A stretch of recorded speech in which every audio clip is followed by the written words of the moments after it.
Welcome, everyone. Welcome to the third and final installment of the YAWP Writer Series here in fall 2018. We are going to start the evening now with some short readings from student poets who have distinguished themselves in all sorts of ways over their years here at Quinnipiac. And we wanted to sort of bring in the larger community to this reading and get our evening started off with some poets. So first, I don't really have any introductions for these poets, so maybe I'll just try to go for one word that seems to sum them up, or one arbitrary word that I'll just attach to their names.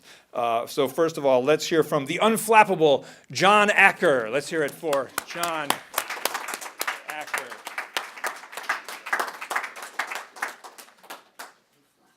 Unflappable? I was really betting on, where's this one? I was really betting on brick as being my word, but I mean, unflappable works just as well. Bricks are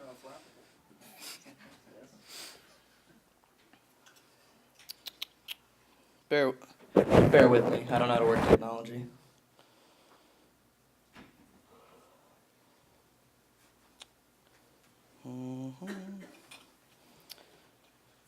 So the name of this poem is Motherfucking Pickaxe.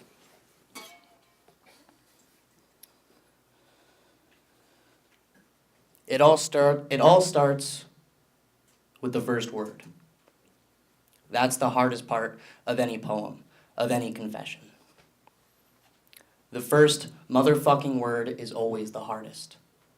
A true and brutal honesty. The hardest motherfucker always has the last word. A truer and harder honesty. It all starts with the very first word of the poem, and that's how you get the audience to stick. I've studied my poetry quite tirelessly, and yet I'm stuck on the very first word that I spit. Perhaps if I choose a word clever enough, one with enough syllables, I can convince the readers that I am vivacious, tenacious, efficacious. Maybe I can fool them into thinking that I'm something I'm not.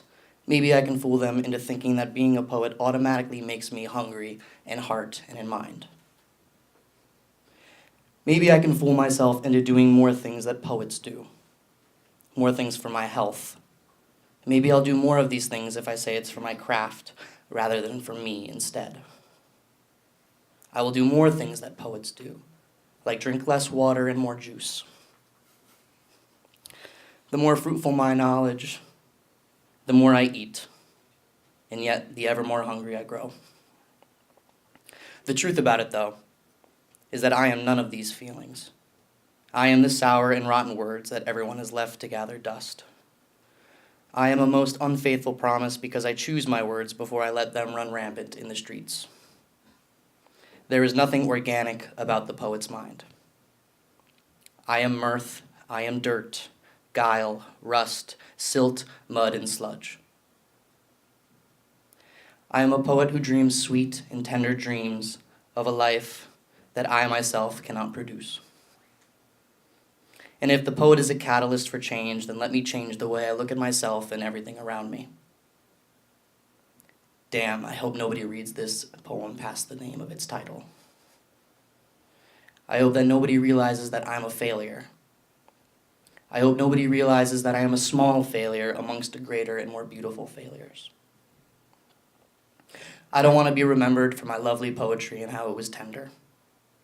I want to be remembered for how they were written, painfully and lonely. I want to be remembered for the way that I hit hard, for the way that I hit sharp and deep, just like a motherfucking pickaxe.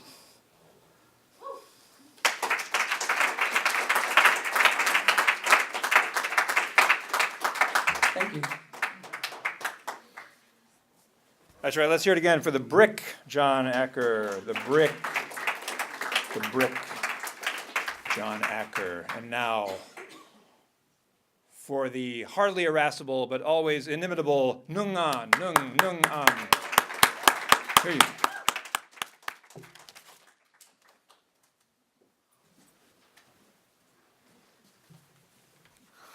Thank you. Do I speak in this one? I don't have a title for this yet. So I'm just gonna start reading.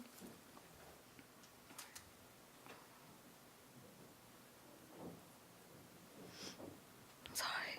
Oh my god. This is a 5C, so it's very slow. Okay. There used to be nothing standing between me and my mother. What have you eaten today? Remember the glass of milk on the table. Remember to feed your little brother. Remember to eat the cereal, and I will come home soon. There was nothing standing between me and my mother. My mother used to sing me a lullaby with a voice stronger than the war on her back, paint me a dream of a woman washing her feet by the river under the pink and blue clouds, clean up bullet wounds and bloody splinter toes. There was a war I never knew standing between me and my mother. But it never bothered me because her lungs survived the explosions heavy as an asthma attack and the rapid rhythm of machine guns my brother and I watched with admiration on the screen. There was my sexuality standing between me and my mother. As I dream of a girlfriend, I dream of living in the United States, splice myself in half to paint my family a picture of a girl who will eventually marry a white boy and settle in the land of the free as I keep the girls I date out of my Vietnamese summers. There was nothing standing between me and my mother, except my American dream, her American dream, our dream of the freedom of speech, our dream of snow, our dream of a 2-day weekend, of my right to fight against my rapist, my right to protest, my right to speak up and her loss in watching me grow up. There was nothing standing between me and my mother. Mẹ ơi, how did your hair turn so gray? How did your heart grow so weak? How could you stand, sending me away? How did you know America was a better choice for me? And do you still think so? I don't know how to ask you. There is something standing between me and my mother. 2 languages, 2 cultures, 2 to 3 flights, a day and a night, exactly 13,142 kilometers, or 8166 miles, 20 hours in the sky and 5 on the ground. There used to be nothing standing between me and my mother. Now there are 2 oceans. Thank you.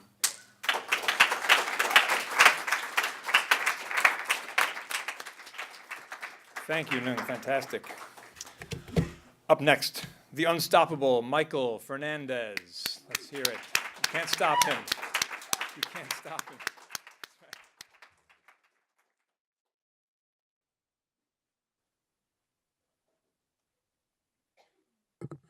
Hi.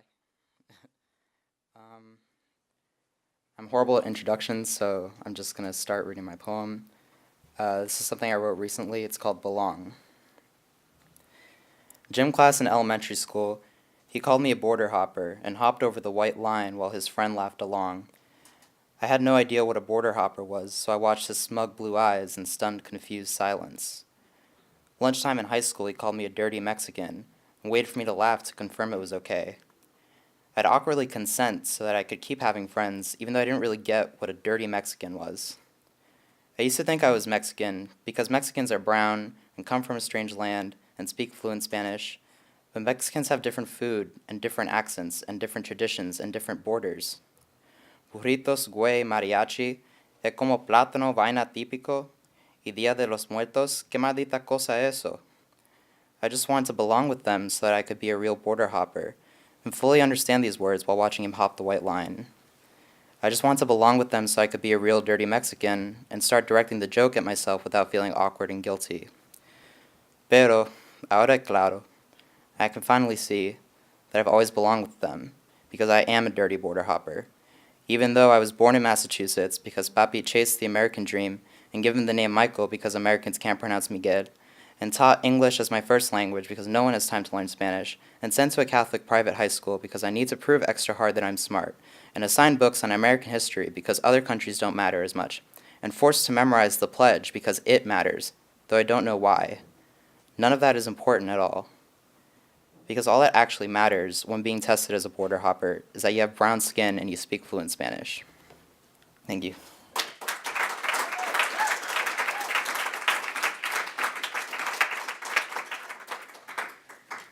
Thank you, Michael. case you hadn't noticed, I'm bad at introductions too. So let's just continue with the inscrutable Amanda Kimball. The inscrutable Amanda Kimball.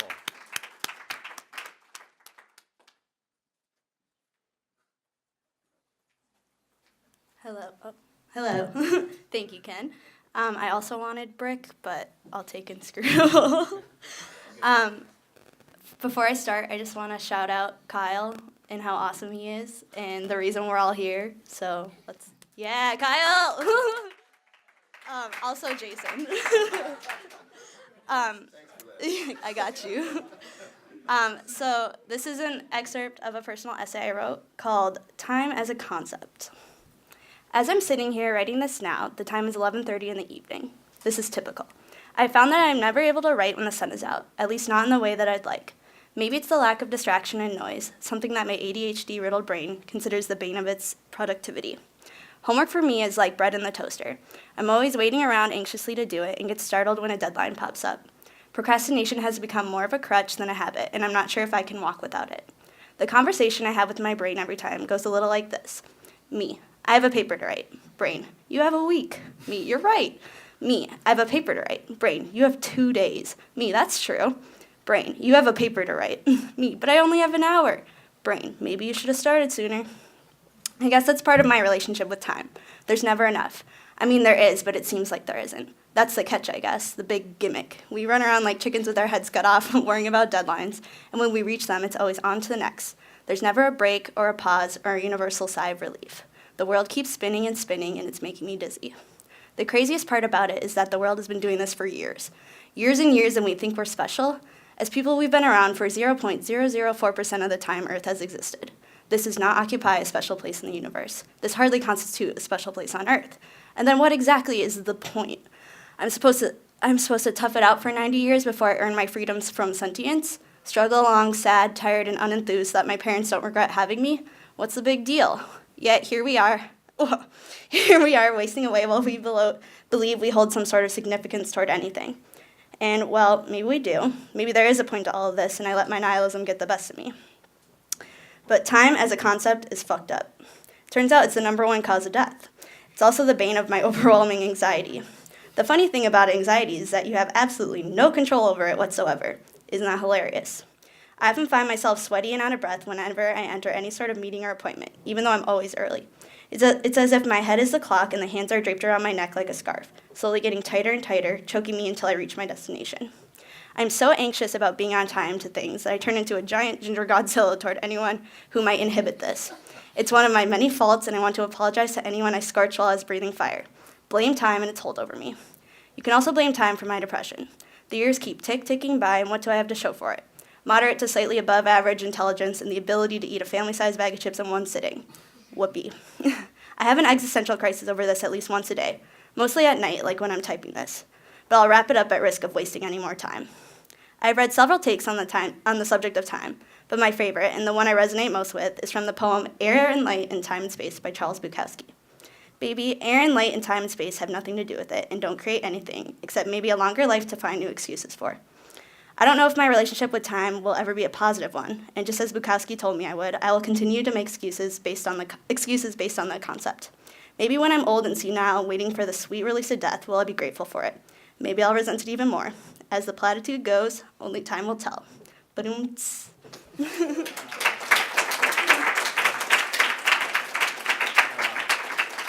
All right, that was Brick, Amanda Kimball. That's the first Bukowski reference I've heard since I've been at Quinnipiac, I think. That's very exciting. Excellent. Thank you for that. Up next, the hardly adjacent, never complacent Sarah Merrick. Hardly adjacent, never complacent. Hello, everyone. Okay, so this is called More Like You. I noticed you probably cut 7 inches off of your hair. I noticed you started wearing ripped Levi's instead of your usual uncut denim. In your daily green tea, where is that now? Is this an experiment? I like experiments too. A few years ago, I started cutting my own hair, although I just pull one big chunk of hair to the side and snip. I don't mind how asymmetrical it looks from behind, because that's not the side I see. Strangers ask where I get my red hair from. So when I tell them that no one in my family has red hair, except for my two sisters, they look at me as if I told them the sky was green. Sorry, I can't help that. My genetics don't add up. You didn't make that face, though, so thank you. When I don't know how to respond, I always try to make adaptable faces so that my expression can suit any response the person was hoping for. How would you respond to someone if he said he won third place? Is he happy he placed at all? Did he only want first? My adaptable face is my only promising reaction, and I hope for the best. This is why I understand when I told people Luke died 2 months ago, they couldn't find the words to say. There are no words to comfort one after a death so unnatural. You don't do that, though. Your expression changes with each word I say. I hope to be more like you. I am not brave enough to cut 7 inches off of my hair. I hope to be more like you.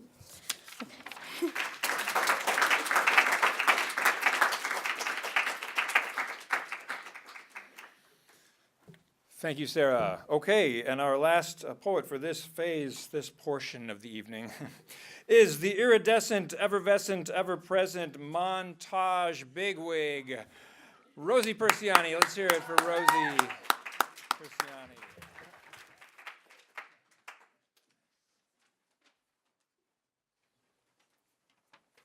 That was the second best thing that I've been described today. Someone called me the open mic girl, and then that. This is called The Exorcism of Rhode Island. You can find me in the sun, throwing my skin into the flames. This body is my home. At night, I dance with the moon, letting her nurture the burns with stars. They'll heal one part of my body, so the next day I can cleanse another. I swing among the sky, the galaxy is my playground. I kiss the meteors, sending them off to play. They shoot across the sky, bringing me back down to earth. The constellations whisper their secrets for self-love, so one day I'll follow. You can find me in the empty spaces between the shooting stars as I prepare to leave my realm. But eventually, I had to leave. I have to finish this. Rhode Island looks awfully dim tonight. The lights are off. They're hiding. Maybe they'll hear my footsteps. They know I'm looking for you. I will show you my new skin cells, my shiny new body. This is a body you have never touched, never will. This is a body that is my home. Take this dress, this hoodie, this soiled underwear. The evil energy belongs to you.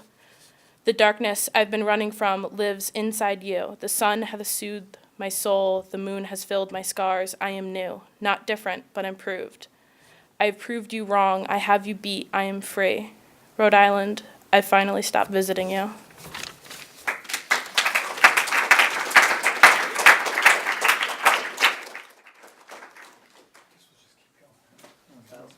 Yeah, good, good. Thank you, Rosie. Let's have another round of applause for all of the student poets for sharing their work. Fantastic. I guess we'll just keep moving along here. We're going to start the feature portion of the evening. What's that? What's that? Not for me. Sorry. Sorry. Let's start again. We're going to start the next portion of the evening with a reading from Kyle Liang. Kyle is here in the building. Yes, he is here. Yes. Hey, Kyle. Long time no see. Good. Thanks for being here. I'm going to start just by going over a little bit of what Kyle's been doing here. His first chapbook of poetry, How to Build a House, has just been published. And have we got copies here? Yes, we've got some copies here. Very exciting. I just clapped for everything. Sorry. So we're here certainly in part this evening to celebrate this great achievement of Kyle's. Kyle's work has already appeared in journals such as Stirring, Apogee, Crab Fat Magazine, Entropy, and Hobart. He was publishing, were you publishing even before you took a workshop here, Kyle? Certainly in the montage, and then soon, yeah. So he's been publishing for a while already. His poems have been nominated for Best of the Net, Best New Poets, and Bettering American Poetry. Kyle lives right here in Hamden, Connecticut. Should we applaud Hamden? That's right. Where he's completing an MHS in physician assistant here at Quinnipiac. Now, I first met Kyle in 2014. Were you a freshman then, Kyle? I think 2013, 14, sophomore? At a release party for Montage, the student literary journal here at Quinnipiac. He had written a prose piece called In Context, and the editors were crazy about it. Who was this physician assistant major, and why was he such a damn good writer? It was very exciting. He came up and read. A couple years later, I received an email from QU sociology professor Keith Kerr, who I believe is here. Did I see Keith? Yes. Who told me that one of his students had given him a poem and was asking for feedback. It looks brilliant to me, said Keith, but I thought it would be good to put him in touch with someone in creative writing. I told Keith to send me the poem, and I reached out to Kyle. Kyle came to my office, and we talked about his writing, and I encouraged him to come to the Montage Student Writers Series, which I was curating at the time. He did. And about a year later, I think it was about a year later, maybe it was a little less than a year, he was running not only the Montage Literary Journal, but also the Student Writers Series, which he completely took over from me, which gave me more free time. So thank you, Kyle, for that. But it was really amazing. He just sort of walked in and just started lighting everything on fire. He started getting all of his fellow students more excited about poetry and music and film and art and any form of creative work than I had ever seen them before, and that is not an exaggeration. It has been a great journey with Kyle, and it feels right to be celebrating the release of his first chapbook here at Quinnipiac among friends and fans. Please help me welcome Kyle Liang.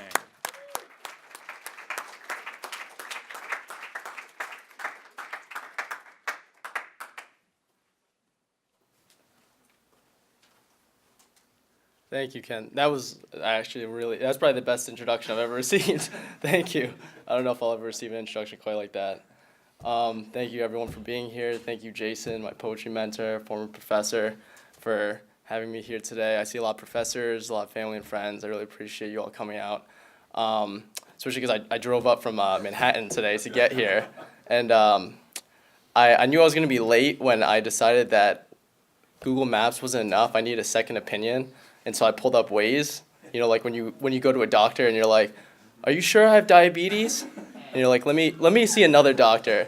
No, I still have diabetes. Like, I was still going to be late regardless, but I'm glad that I was able to make it here in time to hear the poets, the undergraduate poets. Thank you all for reading for us. I look forward to seeing what work you do in the future. I guess I'll just jump right into it. So this is my first chapbook, How to Build a House. Most of the poems that are in this book were written when I was in Jason's class my senior year. So that was in 2017. I wrote my first poem that wasn't an acrostic poem in 2015. And so I think I kind of developed a kind of unhealthy obsession with poetry pretty quickly. And I'm glad I did, because it's taken me a lot of places that I don't think I ever would have been able to go to, and not just Brooklyn, but other places beyond Brooklyn. But it really has helped me a lot through the past few years, whether it's things I'm struggling with in my family or at home or at school. And so I'm really grateful for poetry. I'm really grateful for the community here. And I just want to thank you all for being a part of this. I'm going to read a few poems. The first poem is titled Tank Man. And this was written in the voice of my father, and I titled it Tank Man because during the Tiananmen Square riots in China back about 30 years ago, the government tried to disrupt the protests by sending military and tanks to, I guess, kind of just disrupt what was happening and threaten the people there. And so there was this one guy who stood in the middle of the street and blocked the tanks. And he was just a civilian holding some grocery bags. And so I thought it was appropriate to title the poem that is written in the voice of my father after someone who I feel like has very much stood in the way of, there's the directions that my life could have gone, and especially coming from parents who didn't receive a college degree and who immigrated to this country about 20, 30 years ago. So a lot of directions that my life could have gone, and this poem is titled after that man because I feel like my father in a lot of ways has stood in the way of my life heading in a poor direction by the sacrifices he made. So I'm just going to go ahead and start. Again, this is in the voice of my father. My son, look, and how our blood runs down the straight of my cracked and hardened palms. You be the chaser, for I am done being chased. My pores evacuate drops of nai nai, ye ye, tai po, tai gong, for you. For you, I raise the spoon, trembling between my fingers to draw in sips, dripping from my chin. All of this, everything, you. Splinters find my veins while I spend my final hairs sowing cabbages whose heads will not emerge until after I can't see them with a splitting hoe. But if human flesh could feed a man, I would slice off all of my best parts for you to eat, and before there's nothing left, I would teach you how to build a house from bones. A father with nothing to give can only sacrifice. My son, my balpe. Let my limbs be your petals, but let it be your legs that show you places mine could never. For there are bullets, bombs, tanks, machine guns chasing us down the straight in black boots. However, my chest will shield you so that you, my son, can run. Thank you.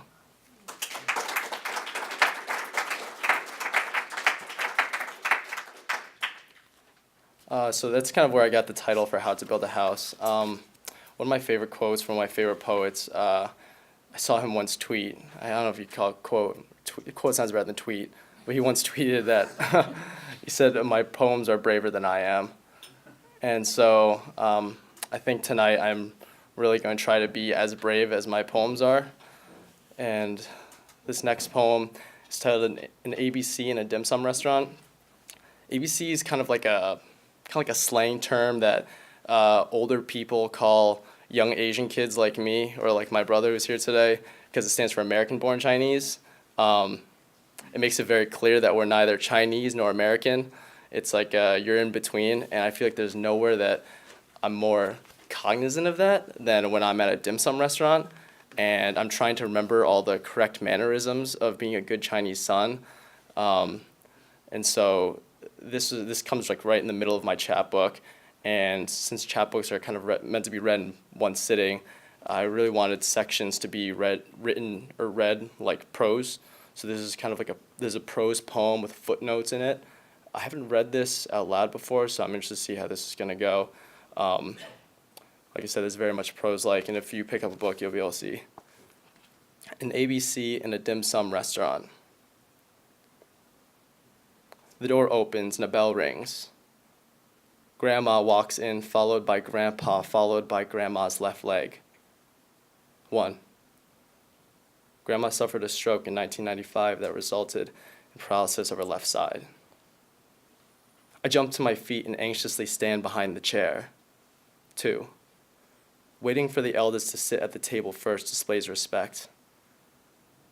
I wait 47 seconds for Grandma to get from the door to the table, her leg dragging on the carpet behind her. 3. Dim sum restaurants always have carpet floors. I rush to the other side to pull out a chair. I pull out another for Grandpa. I hug Grandpa. I hug Grandma long enough for her to say, "Balpe, Balpe, what a Balpe," 3 times as a tide of tears washes over her with excitement to see her grandson. 4. Balpe is a term of endearment that translates to baby boy.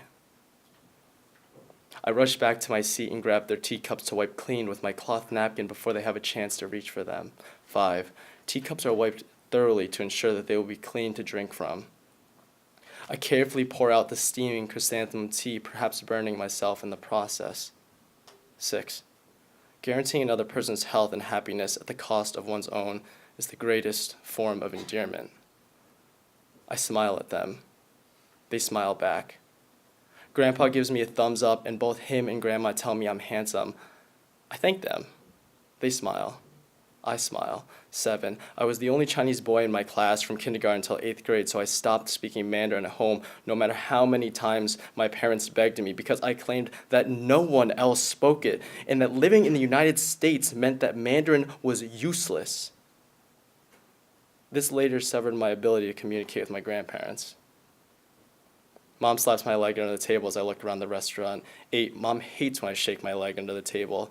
I look at Grandma and Grandpa. They feel my eyes and turn their heads to meet my face with another smile. This time, drool starts to leak out the corner of Grandma's mouth. 9. One side of Grandma's face does not smile. She reaches for the glob with the tissue in her right hand and wipes it away as if it's the 1,000th time today. It might be. A baby can be heard crying on the other side of the restaurant. The bell rings. Dad walks in smelling of Home Depot. He is covered in paint and sawdust. 10. His fingers are probably bleeding and the cracks of his palms are permanently packed with dirt. He drops his parents off in front of the restaurant so that they do not have to walk from the parking spot. He sits down and begins eating. I take his cup in my hand before he has a chance to think about how thirsty he is and begin wiping and pouring more of the hot chrysanthemum tea. 11. Making sure not to let out the most bitter tasting tea at the bottom of the pot. The waitress comes over and drops off the slippery rice noodle that Mom ordered when no one was paying attention. 12. Grandma's favorite. I quickly take the 2 wooden disposable chopsticks out of their paper sleeve and rub them together like I'm trying to start a fire. 13. Disposable wooden chopsticks are rubbed together to remove any splinters. I use the ends to cut the roll into sections, which I then distribute around the table, first to Grandma, then to Grandpa, then to Dad, then to Mom, and then to me. I ask if anyone is thirsty. Grandpa replies that he wants beer. Typical. Grandma says she wants water. 14. Warm water.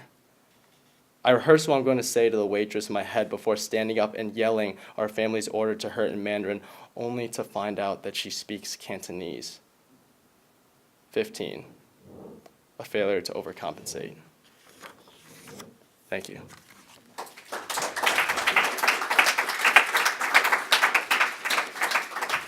Now I'm just going to finish up with 2 short poems. These are new ones, relatively new. I wrote them like in the last year or so. And so these are not in the book. Self-portrait as a mouth. My mother speaks to me in scissors. She runs each blade down the lobe of my ear. Father sits in the corner staring as if expecting me to cry, but hoping he raised a man and not a boy. The stains on my shirt from dinner dye the fabric a new color. Instead of white, I am dressed in what's left. The other kids laugh directly in my face. Their grins wrap around my neck like a car around a telephone pole. I want to go, I want to go, I want to go. But the only place I can is inside. So I hook my fingers into the sides of my mouth and swallow myself. Thank you.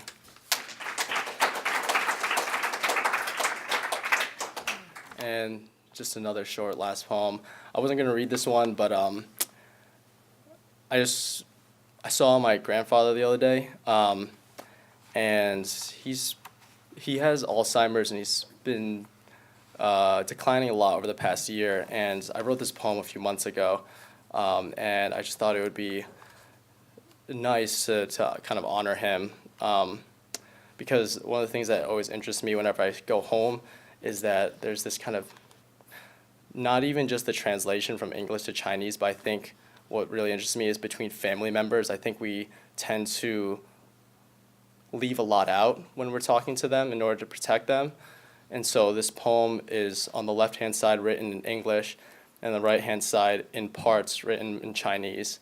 And it's kind of speaking to this idea that we choose to leave certain things out when we're speaking to our family members in order to what we believe is protect them. No. 不要. This house is not a boat. 这个家里不是一个船. And we are not here to steer you back to Kaohsiung. 我们不可以送你回去. Grandpa, 爷爷, unpack your bags. 放下你的东西. The doctor is waiting. 医生等着你. He wants to see you draw a clock. 他要你话too. He wants to hear you talk to Father. 然后他要听你讲话, so they can translate your words to years that fit inside their mouths too. I know we are asking a lot. 不知道是麻烦. After all, how does one cure a sickness that lives in today when he cannot?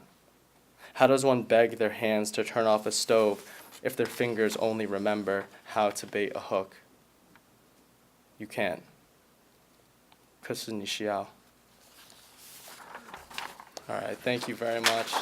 Thank you all again for being here. I really appreciate it. I'll be in the back with some books. My mother speaks in scissors is one of the more memorable lines I've heard in a while.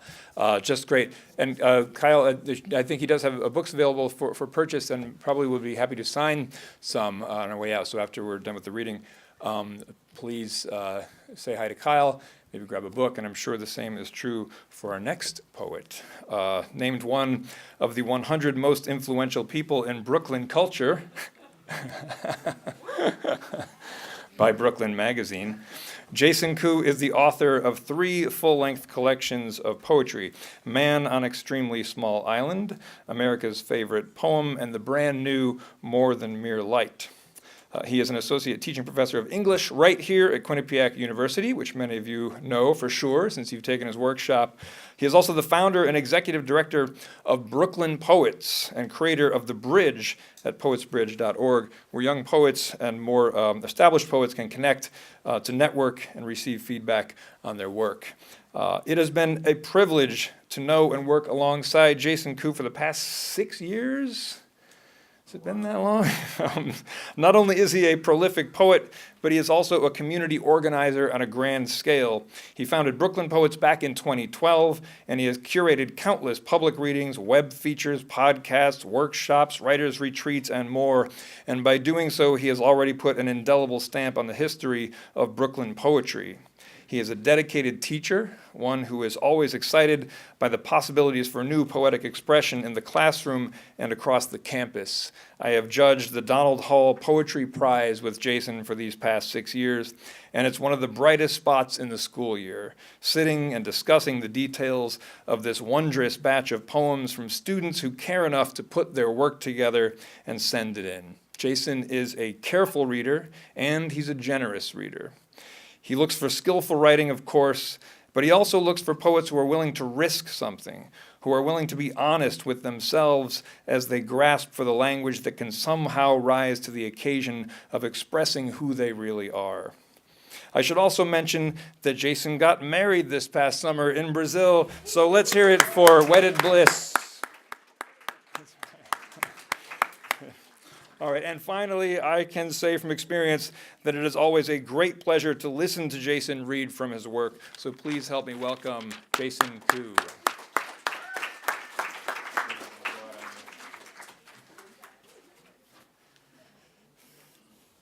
Thank you, Ken.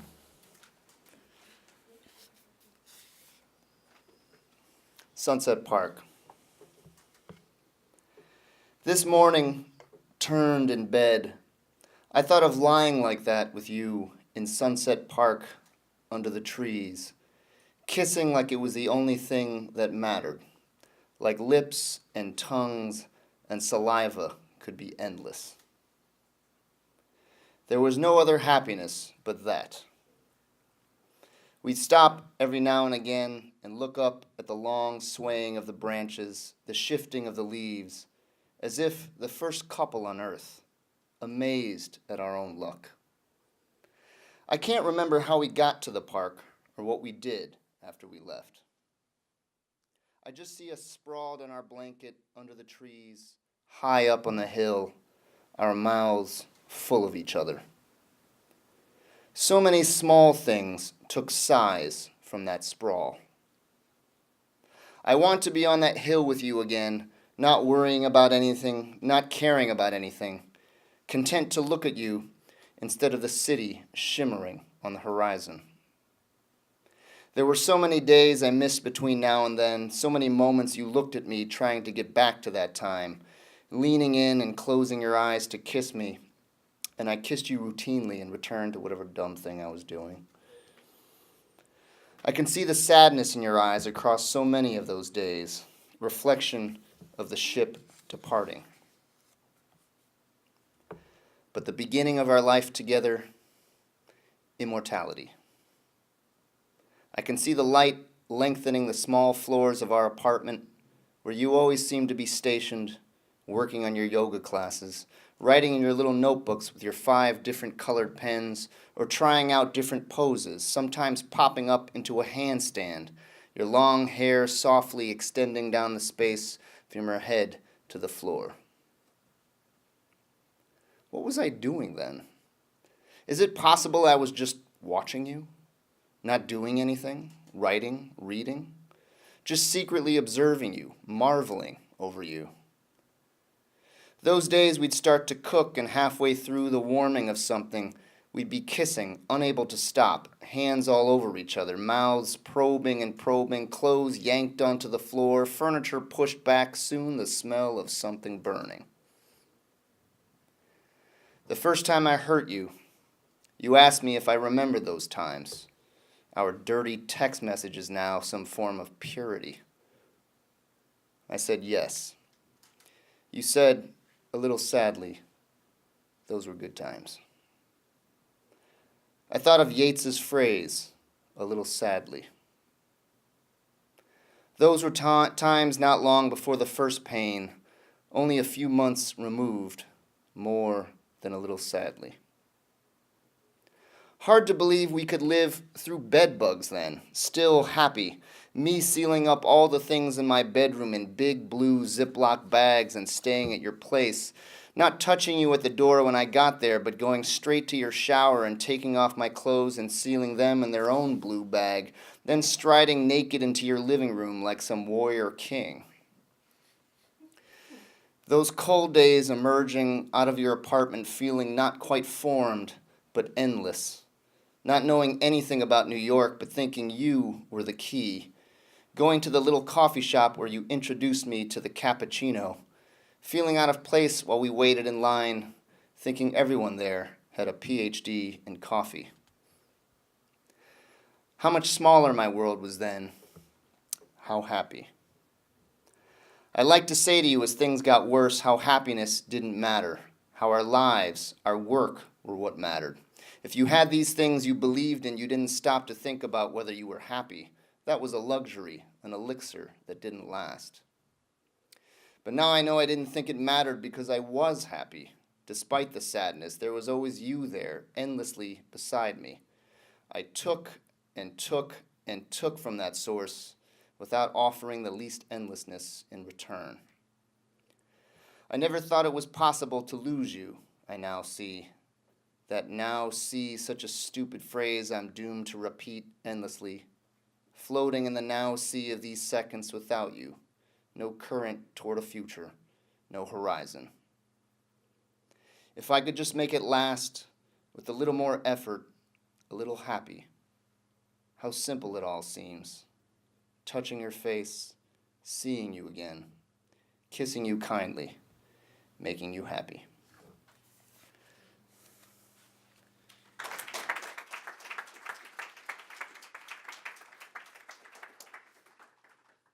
As Ken mentioned, I got married this summer, so I can't read that poem when my wife is around.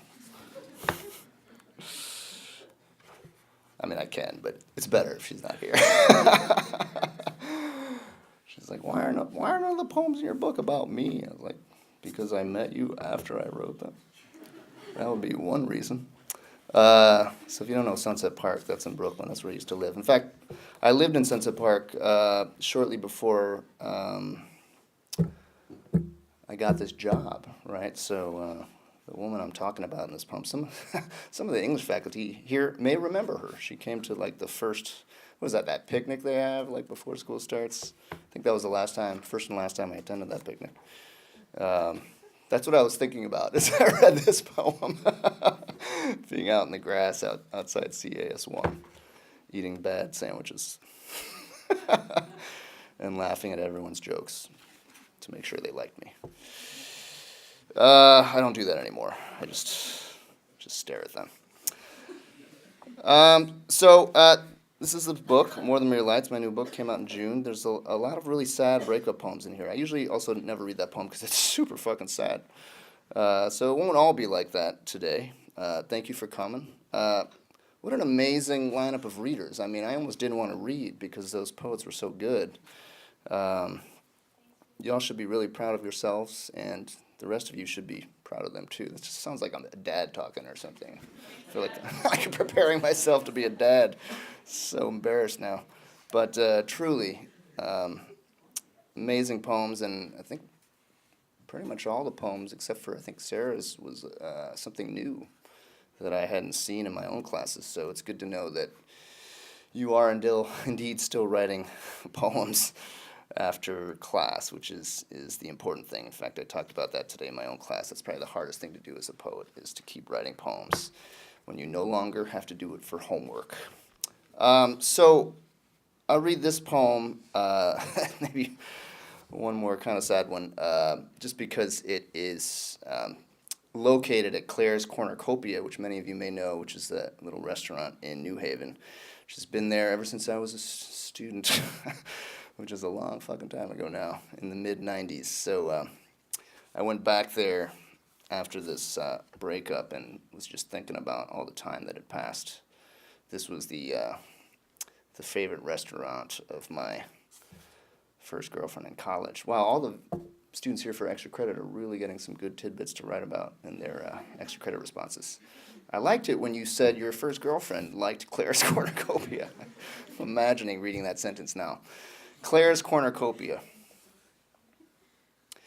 These streets still wet with rain, the blue mailbox on the corner, the yellow and purple flowers whose names I still don't know, the bicycle hooked to the parking meter, the old huge trees disappearing up high in the fog, the flags against the white of the hotel across the street, the awning fluttering above the window where I write.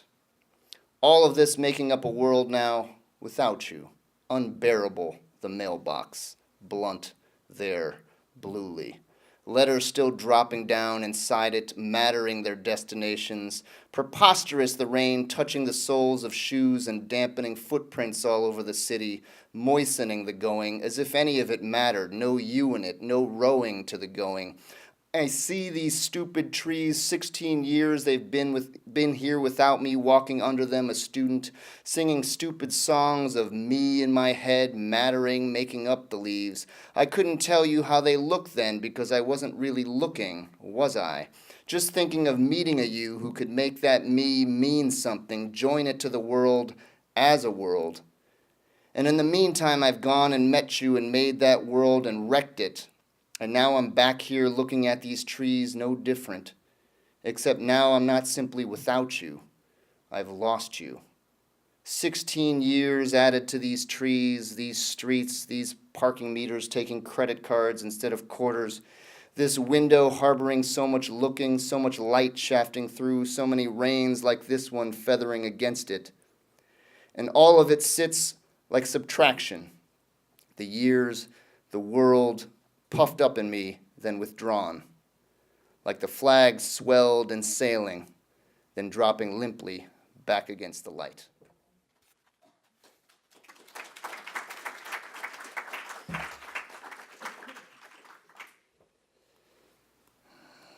For my students in 206, that was a one-sentence poem. I'll just read two more. Let's do some funnier ones. Funny but sad. Sad but funny. So this next one's about New Year's Eve. It's also written on New Year's Eve. The thing about New Year's Eve that I feel like you don't figure out till you're like 38 is that it always sucks. Yes? Maybe you young, wise people have already figured this out. And it especially sucks in New York City. Like, you think it's going to be this amazing party. I'm going to go to New York City. I'm going to have this great time. I'm going to meet the love of my life. And it's usually like you're like stuck in LaGuardia, and you're not even there. But yeah, anyway, so this is about being stuck at LaGuardia on New Year's Eve. Ironically, I was trying to leave New York City because I had already figured this out, and then just had a worse New Year's Eve. Death by LaGuardia. Homage to T.S. Eliot there. New Year's Eve. Made a sign and spilled coffee that read H-E-L-P on the floor. Man came through with a vacuum cleaner and made an M-E-S-S. Up and down the hall, I went past C gates looking for a bar. Just kept seeing C, C, C, C. Once sat at a bar with a girl who described herself as about a 6.5. That immediately made her more attractive. Maybe the D gates have a bar. How's your heart? Mine's about a 4.5. Oh, woman walking by in hot pink sweats, I would like to be wearing those. Let's trade. We have a plane, but no crew. What my body says about my imagination these days. Flight delayed, brain an empty cockpit. Wasn't thinking last night. When was I thinking? I'd like to stew in a big hot bowl of chili. Rest my head on a big fat bean. Yep, those are my dreams. I wanted her, sort of. She prefers the balding, bearded guy.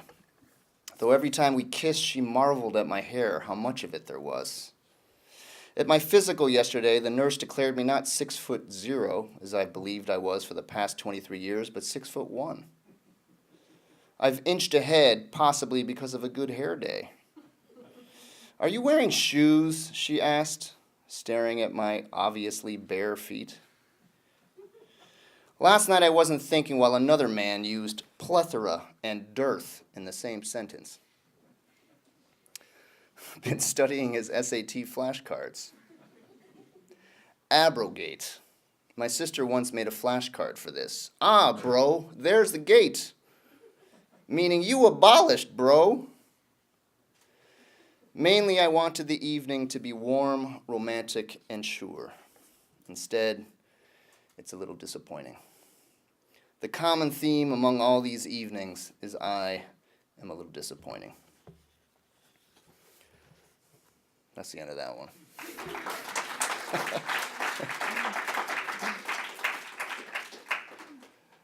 You get spoiled with applause after a while. You come to expect it. Like, what's wrong with that poem? You didn't like that one? So I'll end with this one. Many of my students know this poem. This goes out especially to Rosie and John, who used to stalk me on the internet and find all my poems. And they read this poem really before I'd even taught them anything. So that was both really flattering and terrifying at the same time. This is, what is this poem about? This poem is about my love of hash browns and also my love of Brooklyn. Also about the gentrification that, of course, is happening in Brooklyn. What are you going to do about it? The funny thing about millionaires is is they're extremely boring-looking people, and you wouldn't suspect that they were millionaires. So I was sitting in my house. I was living in Brooklyn Heights at the time, and I was only able to live there because after the financial crisis, remember that meltdown that happened, like, not even 10 years ago? Or it was like 10 years ago. And all the rents were quote-unquote down in New York City, which I'm laughing at because you still had to pay thousands of dollars. But it allowed me to move in this neighborhood. And then after the market started to do better, my landlord decided to sell the brownstone, which is really close to the Brooklyn Heights Promenade. And she was selling it for $5 million. Which sounds like a lot of money, but it really wasn't that much. She was actually extremely pissed that she wasn't getting more. But almost every day, these couples would come into the apartment, and I'd just be sitting there in my robe eating my hash browns, trying to do my writing, and they would just be looking at my apartment, trying to decide if they wanted to buy the whole brownstone. And I was just being like, fuck these people, who are these losers? And then I realized they were all millionaires. That's the only way they could be looking at that apartment, unless they were just like trolling her or something, but yeah. Anyway, this is called Morning Motherfucker. Just pop the collar of my robe in this motherfucker, i.e. kitchen, as I make some sweet-ass hash browns. Is that the start of a poem? It's barely the start of breakfast. Noon light comes streaming through the window. Is that the start of a poem? My landlady, what a word, just told me to be out of here by July 1st. At first I wrote, just told me to be out of her. Slightly different poem. The millionaire's buying her brownstone, milling past me as I crank this up in my robe at this motherfucker, i.e. dining table, wondering if it could indeed be a poem. Demand it. I'm gonna squat right here in this kitchen, i.e. motherfucker, with my $1 million syntax and hash browns and make those motherfuckers mill around me for life. I'll miss this motherfucking beautiful neighborhood of Whitman and Auden and Crane and Mailer and McCullers and Miller and Smith and Wolfe and motherfucker, how many more writers could live in these brownstones? How many more ampersands could live in contemporary poetry? Now there are probably no writers here except me. Oh, and little-known former Poet Laureate of America, Phil Levine, rest in peace, on Willow Street. And fellow Asian-American male poet Ken Chen, also on Willow Street. I wonder if they too pop the collars of their robes as they make some sweet-ass hash browns. Mailer surely popped the collar of his robe. He probably put on boxing gloves to take his hash browns out of the oven. Hart Crane I can't see ever making, let alone eating, hash browns. Just too much cranium to contain in one kitchen. Whitman couldn't have eaten just one hash brown or two. He had to be making whole schools of hash browns, 40,000 hash browns forked with 40,000 motherforking forks. He would have written about all the potato fields they came from, sunsets over the cool brown earth that made their beds. Henry Miller likely would have fucked his hash browns. Auden would have had his hash browns at an appropriate time scheduled into the morning. Last night I talked about that motherfucker's face. What a motherfucking poet's face. Was Auden ever young? Did he come out of his mother's vagina, already wrinkled? Imagine that vagina. Auden's face like a hash brown out of that vagina. I'm feeling better in spring in this motherfucking beautiful light. I'm dancing in this motherfucker, i.e. kitchen, as I flip these hash browns and think I can start to begin to forget you someday. Thank you.